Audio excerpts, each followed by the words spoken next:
ಇನ್ನು ನೀವೇ ಬಲ್ಲಿರೆನೆ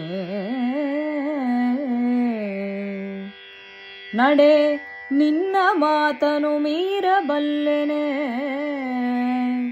ಮುನ್ನ ಸಾರಥಿಯ ಹೆನು ನೋಡುವೆನೆನುತ ವಹಿಲದಲ್ಲಿ ಬೆನ್ನಲ ಬಲೆಯ ನೈದಲು ಆ ಸಂಪನ್ನ ಬಲ ನೋಲಗಕ್ಕೆ ಬರೆ ಹರುಷೋನ್ನತಿಯಲಿ ಉತ್ತರ ಕುಮಾರನು ಕರೆದು ಮನ್ನಿಸಿದ.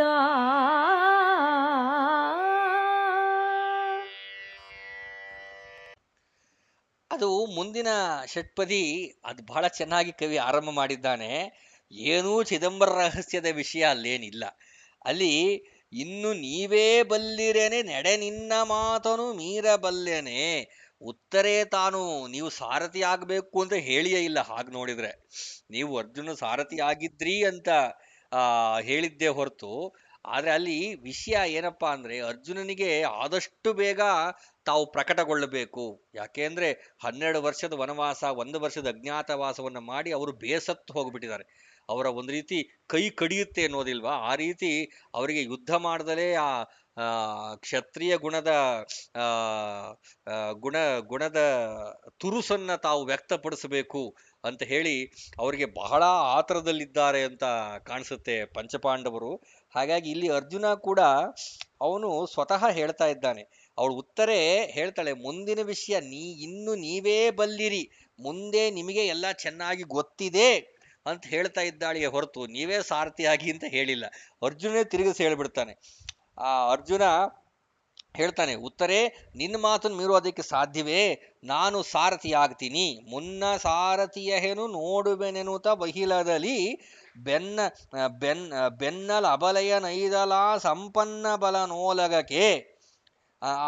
ಅವನು ಸಾರಥಿ ಆಗ್ತೀನಿ ಅಂತ ಹೇಳಿ ಆನಂತರ ಅವನು ಬೇಗ ಬೇಗ ಉತ್ತರೆ ಹಿಂದೆ ರಾಜಸಭೆಗೆ ನಡ್ಕೊಂಡು ಬಂದ್ಬಿಟ್ಟಿದ್ದಾನೆ. ತಾನು ಬೇಗ ಕೌರವರನ್ನು ಎದುರಿಸಬೇಕು ಅನ್ನೋ ಅತ್ಯುತ್ಸಾಹ ಅರ್ಜುನನಿಗೆ. ಬೆನ್ನಲ್ ಅಬಲೆಯನ್ ಐದಲು ಆ ಸಂಪನ್ನ ಬಲ ನೋಲಗಕ್ಕೆ, ಅದನ್ನ ಹಾಗೆ ಬಿಡಿಸ್ಕೋಬೇಕು. ಹಾಗೆ ಅವಳು ಬೆನ್ನ ಹಿಂದೆ ಅರ್ಜುನ ಬಂದಿದ್ದಾನೆ. ಬರೆ ಹರುಷೋನ್ನತಿಯಲ್ಲಿ ಉತ್ತರ ಕುಮಾರನು ಕರೆದು ಮನ್ನಿಸಿದ. ಉತ್ತರ ಕುಮಾರ ಬಂದುಬಿಟ್ಟು ಗೌರವವನ್ನ ಅರ್ಜುನಿಗೆ ಸಲ್ಲಿಸಿದ್ದಾನೆ.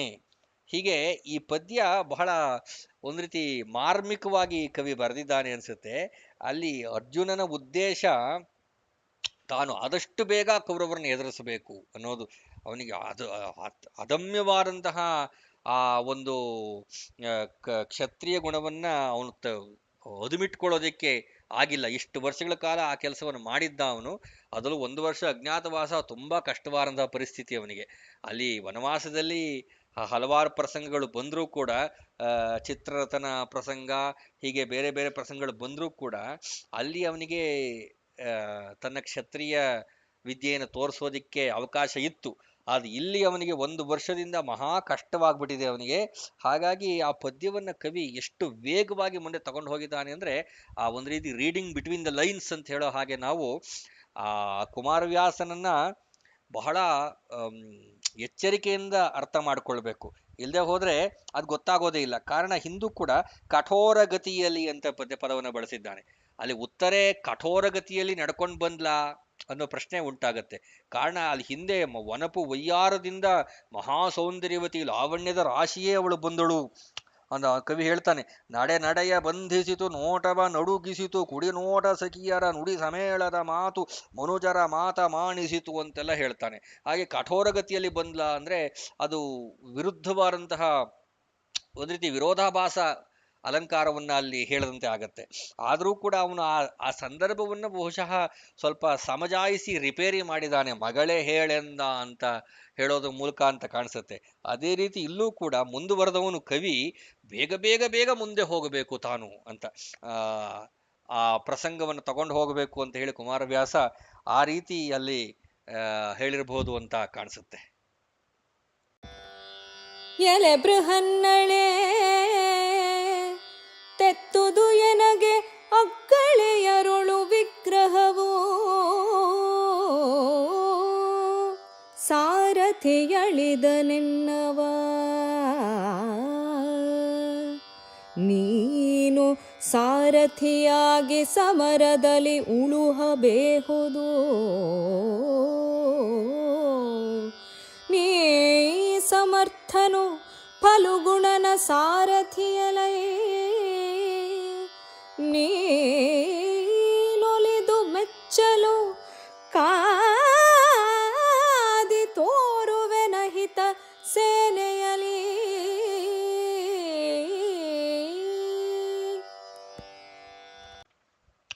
ಅರ್ಜುನನ ಗೌರವದಿಂದ ಸತ್ಕರಿಸಿದ ಮೇಲೆ ಉತ್ತರ ಕುಮಾರ ಹೇಳ್ತಾನೆ, ಎಲೆ ಬೃಹನ್ನಳೆ ತೆತ್ತುದೆನಗ ಅಗ್ಗಳೆಯರೊಳು ವಿಗ್ರಹವು. ಅಗ್ಗಳೆಯರು ಅಂದ್ರೆ ವೀರರು, ಶ್ರೇಷ್ಠರು ಅನ್ನೋ ಅರ್ಥ. ವಿಗ್ರಹ ಅಂದ್ರೆ ಯುದ್ಧ. ಬೃಹನ್ನಳೆ, ಇವತ್ತು ಶ್ರೇಷ್ಠ ಪರಾಕ್ರಮಿಗಳೊಂದಿಗೆ ಯುದ್ಧ ಸಂಭವವಾಗಿದೆ. ಸಾರಥಿ ಅಳಿದನ್ ಎನ್ನವ ನೀನು ಸಾರಥಿಯಾಗಿ ಸಮರದೆ. ನನ್ನ ಸಾರಥಿ ಸತ್ತು ಹೋಗ್ಬಿಟ್ಟಿದ್ದಾನೆ, ಹಾಗಾಗಿ ನೀನು ಸಾರಥಿಯಾಗಿ ಉಳುಹಬೇಹುದು, ನನ್ನನ್ನು ಕಾಪಾಡಬೇಕು. ನೀ ಸಮರ್ಥನು ಫಲುಗುಣನ ಸಾರಥಿಯಲೈ, ನೀನು ಮಹಾ ಸಮರ್ಥನಾದಂತಹ ಸಾರಥಿ, ಅರ್ಜುನನಿಗೆ ನೀನು ಸಾರಥ್ಯವನ್ನು ವಹಿಸಿದ್ದೀಯಾ ಅಂತ ತಿಳಿದಿದೆ. ನೀನು ಒಲಿದು ಮೆಚ್ಚಲು ಕಾದಿ ತೋರುವೆನು, ನೀನು ದಯವಿಟ್ಟು ಇದಕ್ಕೆ ಒಪ್ಕೊಳ್ಬೇಕು. ನೀನು ಒಪ್ಪಿಕೊಂಡರೆ ಒಲಿದು ಮೆಚ್ಚಲು, ನೀನು ಒಪ್ಪಿಕೊಳ್ಳೋದೇ ಆದರೆ ಶತ್ರು ಸೈನ್ಯದ ಮೇಲೆ ನಾನು ನನ್ನ ಪರಾಕ್ರಮವನ್ನು ಅಹಿತ ಸೇನೆಯೊಳ್ ತೋರುವೆನು, ಕಾದಿ ತೋರುವೆನು ಅಹಿತ ಸೇನೆಯಲ್ಲಿ, ನಾನು ಕಾದು ಬಿಟ್ಟು ಶತ್ರು ಸೈನ್ಯವನ್ನು ನಿರ್ನಾಮ ಮಾಡ್ತೀನಿ ಅಂತ ಉತ್ತರ ಕುಮಾರ ಹೇಳ್ತಾ ಇದ್ದಾನೆ. ಇದೊಂದು ವಿಶೇಷವಾದಂತಹ ವಿಷಯವನ್ನ ನೆನೆಸ್ಕೊಳ್ಬೇಕು ಅಂತ ಕಾಣಿಸುತ್ತೆ. ಉತ್ತರ ಕುಮಾರ ಹೇಳ್ತಾ ಇದ್ದಾನೆ, ತೆತ್ತುದೆನಗೆ ಅಗ್ಗಳೆಯರೊಳು ವಿಗ್ರಹವು ಅಂತಾನೆ, ಸಾರಥಿ ಎಳಿದನು. ಆದ್ರೆ ಇದೇ ಉತ್ತರ ಕುಮಾರ ಹಿಂದೆ ಅವನು ವಾಚಾಮಗೋಚರವಾಗಿ ಭೀಷ್ಮ, ದ್ರೋಣ, ಕರ್ಣ ಇವರನ್ನೆಲ್ಲ ಬೈತಾನೆ.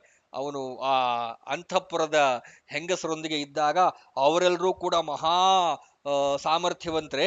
ಆರೊಡನೆ ಕಾದುವೆನು ಕೆಲಬರು ಹಾರುವರು, ಕೆಲರ ಅಂತಕನ ನೆರೆಯೂರವರು, ಕೆಲರ ಅಧಮ ಕುಲದಲ್ಲಿ ಸಂದು ಬಂದವರು.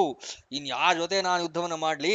ಅವನು ದ್ರೋಣ ವಯಸ್ಸಾದ ಬ್ರಾಹ್ಮಣ, ಭೀಷ್ಮ ವಯಸ್ಸಾದ ಕ್ಷತ್ರಿಯ, ಆಮೇಲೆ ಕರ್ಣ ಹೀನ ಕುಲದಲ್ಲಿ ಹುಟ್ಟಿದವನು ಅಂತ ಹೇಳಿ ವಾಚಾಮಗೋಚರವಾಗಿ ಆ ಅಂತಃಪುರದ ಹೆಂಗಳೆಯರ ಮುಂದೆ ಅವ್ರು ಏನಕ್ಕೂ ಪ್ರಯೋಜನವಿಲ್ಲ ಅಂತ ಹೇಳಿ ಅವನು ಮಾತುಗಳನ್ನು ಆಡಿರ್ತಾನೆ. ಅದೇ ಉತ್ತರ ಕುಮಾರ ಇಲ್ಲಿ ಅಗ್ಗಳೆಯರೊಳು ವಿಗ್ರಹವು ಅಂತಾನೆ. ಅಂದ್ರೆ ಹೇಗಿದೆ ನೋಡಿ, ಒಂದು ಪಲ್ಲಟ, ಪಾರ್ಶ್ವ ಪಲ್ಲಟ ಅನ್ನೋ ಹಾಗೆ ಅಲ್ಲಿ ಹಾಗೆ ಮಾತನಾಡಿದ ಉತ್ತರ ಕುಮಾರ ಇಲ್ಲಿ ಅದೇ ವೀರರಿಗೆ ತಾವು ತುಂಬಾ ಶ್ರೇಷ್ಠರಾದಂತಹ ವೀರರು ಬಂದಿದ್ದಾರೆ, ಸಾಮರ್ಥ್ಯವಂತರು, ಅವರನ್ನು ನಾನು ಸೋಲಿಸೋದಿಕ್ಕೆ ಹೋಗ್ತಾ ಇದ್ದೀನಿ ಅಂತ ಹೇಳೋದನ್ನ ನೆನಿಬೇಕಾಗಿದೆ.